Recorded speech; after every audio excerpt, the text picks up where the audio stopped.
name is Jack Tupper. This is my first year at JCC studying mechanical technology design, and I am from Little Valley, New York.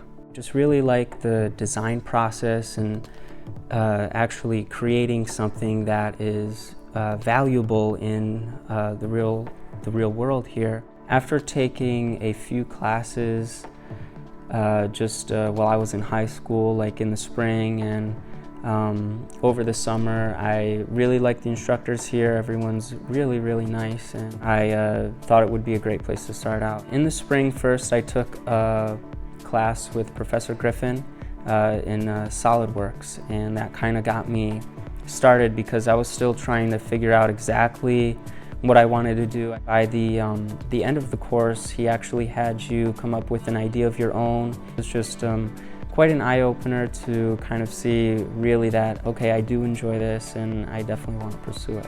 I like dimensional metrology and AutoCAD. I of course really like that because it's similar to SolidWorks in a way, but not quite. I really enjoy my physics class and I also enjoy my machining class because it's very hands-on. I have two instructors this semester. Their names are Sean Nowling and Tim Griffin. They're very good instructors. They keep things very fun in class, and I really enjoy having them as my instructors.